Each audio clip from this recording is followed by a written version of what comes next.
வணக்கம். நம்மளோட சரக்கடிக்க அசசில் வரக்கூடிய எபிசோட் எந்த மாதிரி விஷயம் நடக்க போகுது சொல்லி நம்ம இந்த இடலாம் பார்க்கலாம்.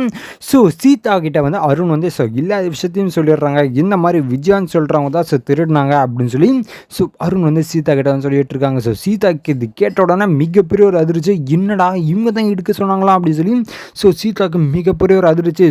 அந்த நேரத்தில் நடக்குது நீங்கள் பார்த்தீங்கன்னா முத்து வந்து வேற ஏதாச்சும் பண்ண முடியுதா அப்படின்னு சொல்லி முத்து ஒரு சைடில் வந்து தேடிட்டு இருக்காரு. அப்போ வந்து சீதா வந்து முத்துக்கு ஃபோன் பண்ணி மாமா இந்த மாதிரி யார் திருடன்னு சொல்லி கண்டுபிடிச்சிட்டாங்களா அப்படின்னு சொல்கிறாங்க. அப்போ வந்து முத்து யார் சீதா அப்படின்னு சொல்லி முத்து வந்து கேட்டுட்டு இருக்காரு. அப்போ வந்து சீதா மாமா அது வந்து அப்படின்னு சொல்லி இழுக்கிறாங்க. அப்போ வந்து முத்து என்ன சீதாச்சு இப்போ எதுக்கு இழுத்துட்டு இருக்க என்னன்னு சொல்லு அப்படின்னு சொல்லி முத்து வந்து கேட்டுட்டு இருக்காரு. அப்போ வந்து சீதா மாமா அது வந்து அது திருட சொன்னது அவங்க அம்மா தான் அப்படின்னு சொல்லிடுறாங்க. இதை கேட்டாலும் முத்துக்கு மிகப்பெரிய அதிர்ச்சி. என்னடா அம்மா தான் திருட சொன்னாங்களா அப்படின்னு சொல்லி முத்துக்கு மனசே கேட்கல. மனசுலாம் ஒரு மாதிரி ஆகுது முத்துக்கு. என்னடா இவங்க இந்த அளவுக்கு பண்ணி வச்சுருக்காங்களே அப்படின்னு சொல்லி கோபமும் வருது ஒரு சைடில். அது இல்லாமல் ரொம்ப எமோஷ்னலும் ஆகிறாங்க முத்து. அப்போ வந்து சீதா மாமா என்ன மாமா இதுக்கு சைலண்டாக இருக்கீங்க அப்படின்னு சொல்கிறாங்க. அப்போ வந்து முத்து இல்லை சீதா நீ சொல்லலாம் கன்ஃபார்ம் தானே அப்படின்னு சொல்கிறாங்க. அவங்க மாமா 100% கன்ஃபார்மு அந்த சிந்தாமணி சொல்கிறவங்களே சொல்லியிருக்காங்க அவங்க தான் திருட சொன்னாங்களா அப்படின்னு சொல்கிறாங்க. ஓ அப்படியா சரி சரி அப்படின்னு சொல்லி முத்து என்ன பண்ணுறாங்கன்னா ஃபோனை கட் பண்ணுறாங்க.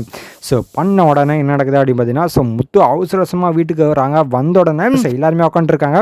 மீனா எல்லா ட்ரெஸ்ஸும் எடுத்து நம்ம இனிமேட்டு இந்த வீட்டில் ஒரு நிமிஷம் கூட இருக்கக்கூடாது அப்படின்னு முத்து சொல்லிட்டு இருக்காரு. அப்போ வந்து அண்ணாமலை என்னடா ஆச்சு அப்படின்னு சொல்லி கேட்டுட்டு இருக்காங்க. அப்பா நீங்கள் வரீங்க கூட உங்களை வீட்டில் என்னால் போக முடியாது நீங்களும் வந்துருங்கப்பா உங்களை நல்லா பார்த்துக்கிறேன் அப்படின்னு சொல்லி முத்துன்னு சொல்லிட்டு இருக்காரு. வந்து அண்ணாமலை என்னடா ஆச்சு அப்படின்னு சொல்கிறாங்க. அப்பா அதெல்லாம் இருக்கட்டும்பா நீங்கள் என் கூட வரீங்களா இல்லையா அப்படின்னு சொல்லி முத்து வந்து கேட்டுட்டு இருக்காரு.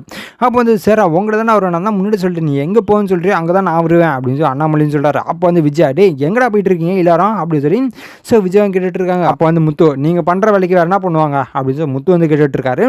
அப்போ வந்து விஜயாட்டு என்னடா இப்போ என்ன பேசிகிட்டு இருக்க இப்போ எதுக்கு வீட்டை விட்டு போகிறேன் அப்படி இப்படின்னு சொல்லிட்டு இருக்கேன் என்ன ஆச்சு அப்படின்னு சொல்லி விஜய் வந்து கேட்டுட்டு இருக்காங்க. அப்போ வந்து முத்து வந்து அதெல்லாம் ஒன்றும் இல்லை நான் தான் வீட்டை விட்டு வெளில போகிறேன்னு சொல்கிறேன் அப்புறம் என்ன அப்படின்னு சொல்லி முத்து வந்து சொல்லிட்டு இருக்காரு. அப்போ வந்து அண்ணாமலை என்னடா ஆச்சு பொறுமையாக சொல்லி என்ன ஆச்சு எதனால இப்போ வீட்டை விட்டு போகிறேன்னு சொல்கிறேன் எதுக்கு ரொம்ப கோபமாக இருக்கா அப்படின்னு சொல்லி அண்ணாமலை வந்து கேட்டுட்டு இருக்காரு. அப்போ வந்து முத்து சொல்கிறாங்க அது ஏன்பா கேட்குறீங்க மீனாக்கு அடிப்பட்டது அது இல்லாமல் மீனாக்கு காசு தொலைஞ்ச விஷயம் எல்லாத்துக்குமே யார் காரணம் தெரியுமா இதோ இங்கே நிற்கிறாங்களே அவங்க தான் அப்படின்னு சொல்லி விஜயை பார்த்து சொல்கிறாங்க.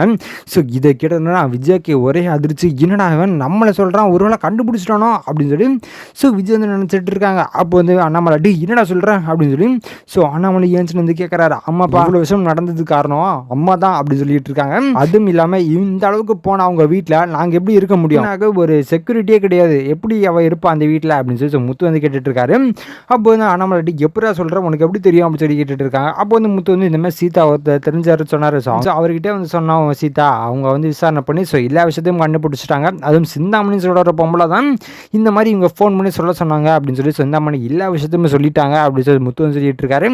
இதை கேட்டோன்னா மீனாக்கும் ஒரே அதிர்ச்சி. அப்போ வந்து அண்ணாமலை என்னடா சொல்லி நீ சொல்கிறதுலாம் உண்மைதான் சொல்லிக்கிட்டு இருக்காங்க. ஆமாப்பா நான் சொல்கிறது அத்தனையும் உண்மைப்பா அப்படின்னு சொல்லி முத்து வந்து சொல்லிட்டு இருக்காரு. அப்போ மீனா என்கிட்ட பேசிட்டு இருக்கும்போது யாருக்கோ ஃபோன் பண்ண சொல்லிட்டு இருந்தியே அது அவங்களுக்கு தானா அப்படின்னு சொல்லி அண்ணாமலை வந்து கேட்டுட்டு இருக்காரு. அப்போ வந்து விஜயா என்னங்க சொல்லிட்டு இருக்கீங்க அப்படின்னு சொல்லி விஜய் வந்து அப்படி பம்மிட்டு கேட்குறாங்க. அப்போ வந்து முத்துப்பா என்னப்பா சொல்கிறீங்க அப்படின்னு சொல்லி கேட்குறாங்க. ஆமாடா மீனா வந்து என்கிட்ட ஆசீர்வாதம் வாங்க வந்தால அந்த நேரத்தில் புலம்பிட்டு இருந்தா அது இல்லாமல் யார்கிட்டே ஃபோன் பண்ண மட்டும் சொன்னால் அது மட்டும் நல்லா என் காலில் கேட்டுச்சு ஒருவேளை அது இவங்களுக்கு தான் ஃபோன் பண்ணி சொல்லலாம் அவள் புலம்பிட்டு இருந்திருப்பா போல அப்படின்னு சொல்லி அண்ணாமலைன்னு சொல்லிட்டு இருக்காரு. ஓ அப்படியா சரி சரி இது அவங்களே இருக்கட்டும் அந்த வீட்டில் நம்ம கிளம்புவோம்ப்பா அப்படின்னு சொல்லி முத்து வந்து சொல்லிட்டு இருக்காரு. அப்போ வந்து ஸ்ருதி வராங்க. வந்த உடனே முத்து என்ன முத்து ஆச்சு அப்படின்னு சொல்லி கேட்டுட்டு இருக்காங்க.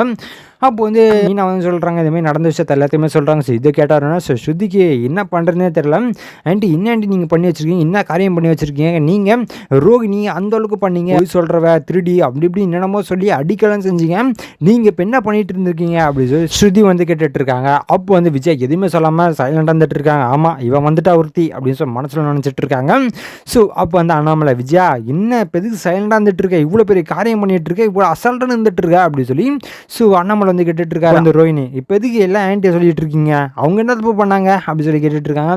அதென்ன திருடி கூட தான் செய்வாங்க அப்படின்னு சொல்லி முத்து சொல்லிட்டு இருக்காரு.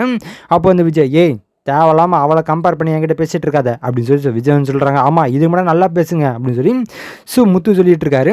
அப்போ வந்து அண்ணாமலை என்ன விஜயா நீ இவ்வளோ அசல்ட்டாக இருக்க இவ்வளோ கூலாக இருக்க எப்படி விஜயனால இருக்க முடியுது எப்படி இந்த கேரக்டர் உங்ககிட்ட வந்துச்சு அப்படின்னு சொல்லி அண்ணாமலை சொல்லிட்டு இருக்காரு. வேற என்ன பண்ணுறது இவன் மட்டும் முன்னேறி போனா இப்படி அப்படின்னு சொல்லி கேட்டுருக்காங்க. அப்போ இதை கேட்டோம்னா அண்ணாமலைக்கு ரொம்ப கோவம் வருது. இந்த அளவுக்கு பொறாம பிடிச்சவளா இருக்காதா அப்படின்னு சொல்லி அண்ணாமலை சொல்லிட்டு இருக்காரு. அப்போ வந்து விஜயும் சைலண்டாக வந்துட்டு இருக்காங்க. அந்த அண்ணாமலை இங்கே பாரு மரியாதை எல்லாருக்கிட்டையுமே மன்னிப்பு கேட்டுரு அப்படின்னு சொல்லிட்டு இருக்காங்க. அப்போ வந்து விஜய் நான் ஏன் மன்னிப்பு கேட்கணும் அப்படின்னு சொல்கிறாங்க. பின்ன நீ பண்ண தப்புக்கு என்ன பண்ணுவாங்க அப்படின்னு சொல்லிட்டு இருக்காங்க. அப்போ வந்து ஸ்ருதி வந்து ஆமாங்கட்டி நீங்கள் பண்ணது அந்தளவுக்கு ஒரு மிகப்பெரிய ஒரு விஷயம், நீங்கள் மன்னிப்பு கேட்கலன்னா எப்படி? இதே நேரத்தில் முத்து மீனா போயிட்டு கம்ப்ளைண்ட் பண்ணால் என்ன ஆகும் தெரியுமா? உங்களை கண்டிப்பாக 5 இயர்ஸ் ஜெயிலில் போட்டுருவாங்க அப்படின்னு சொல்லி ஸ்ருதி வந்து சொல்லிட்டு இருக்காங்க. இதோட விஜய்க்கு ஒரே அதிர்ச்சி, என்னடா 5 வருஷம் சொல்லிட்டு இருக்கா அப்படின்னு சொல்லி இவ்வளோ ஐடியா கொடுப்பா போலியே அப்படின்னு சொல்லி ஸ்ருதியை பார்த்து மறைச்சிட்டு இருக்காங்க. அப்போ வந்து அண்ணாமலை இங்கே பாரு மரியாதையாக மன்னிப்பு கேட்டுரு முத்து மீனா கிட்டியா அப்படின்னு சொல்லிட்டு இருக்காங்க. அப்போ வந்து விஜய் வந்து வேறு வழியே இல்லை, நம்ம மேலே ஏதாச்சும் ஆக்ஷன் எடுத்துருவாங்க, நம்ம பேசாமல் மன்னிப்பு கேட்டுருவோம் அப்படின்னு சொல்லி மறைச்சிலே என்ன மன்னிச்சிடுங்க அப்படின்னு சொல்லி விஜய் சொல்லிட்டு போகிறாங்க. அப்போ வந்து முத்து சொல்கிறாங்க, அப்பா இந்த மன்னிப்புலாம் பத்தாதுப்பா, அவங்க கிட்ட அந்த மாதிரி காசு கொடுக்க சொல்லுங்க அப்படின்னு சொல்கிறாங்க. அப்போ வந்து விஜய் என்னது காசா, என்ன காசு அப்படின்னு சொல்லி கேட்குறாங்க. 2 லட்ச ரூபாய் கொடுங்க அப்படின்னு சொல்லி முத்து வந்து கேட்டுட்டு இருக்காரு. அதான் வாங்கிட்டு வந்தேன் போலீஸ் ஸ்டேஷன்லேருந்து, அப்புறம் என்ன அப்படின்னு சொல்லி விஜய் வந்து எழுதிட்டு இருக்காங்க. ஆமாம் பின்ன நீங்கள் பண்ண காரியத்துக்காக தான் மீனாக்கு அடிப்பட்டது, அது இல்லாமல் இந்த அளவுக்கு நாங்கள் மன உடைச்சல் ஆனதுக்கு காரணமே நீங்கள் தான், அதுக்கு நீங்கள் நஷ்டீடு கொடுக்கணும்ல அப்படின்னு சொல்லி முத்து வந்து சொல்லிட்டு இருக்காரு. அப்போ வந்து ஸ்ருதி சபாஸ் முத்து கரெக்டாக கேட்டீங்க ஆண்டி, நீங்கள் 2 லட்ச ரூபாய் எடுத்து கொடுங்க அப்படின்னு சொல்லிட்டு இருக்காங்க. அகைன் வந்து விஜய் வந்து ஸ்ருதியை பார்த்து மறைக்கிறாங்க. அப்போ வந்து அண்ணாமலை இங்கே பாரு இன்னும் அங்கே பார்த்து மறைச்சிட்டு இருக்க, மரியாதை காசை கொடு அப்படின்னு சொல்லிட்டு இருக்காங்க. எங்க நான் எதுக்குங்க கொடுக்கணும், நான் ஏன் கொடுக்கணும், அப்பெல்லாம் கொடுக்க முடியாது அப்படின்னு அவன் விஜய் சொல்லிட்டு இருக்காங்க. நீ கொடுத்து தான் ஆகணும், வாடகை காசு வந்து ஜாலியாக தான் சம்பாதிச்சிட்டு இருக்க, அந்த காசை எடுத்து இவங்ககிட்ட கொடு, என்னெல்லாம் கொடுக்க முடியாது, நீ கொடுத்து மரியாதையா அப்படின்னு சொல்லி விஜய் சொல்லிட்டு இருக்காங்க. விஜய்க்கு வேற எந்த வழியும் இல்லாமல் என்ன பண்ணுறாங்கன்னா அந்த 2 லட்ச ரூபாய் எடுத்து கொடுத்துட்றாங்க, போதுமா அப்படின்னு சொல்லி கேட்டுட்டு இருக்காங்க. அப்போ வந்து முத்து வந்து இங்கே பாருங்க நீங்கள் எந்த அளவுக்கு எங்களை முன்னேற விடாமல் பண்ணுறீங்களோ சொன்னாங்க, எல்லா விஷயத்தையுமே கண்டுபிடிச்சிடும், இதுக்கு மேலே நீங்கள் பண்ணாமல் இருங்க அப்படின்னு சொல்லி முத்து வந்து சொல்லிட்டு இருக்காரு. ஆமாம் போங்க அப்படின்னு சொல்லி முத்து அது இல்லாமல் எல்லாருமே போயிடுறாங்க.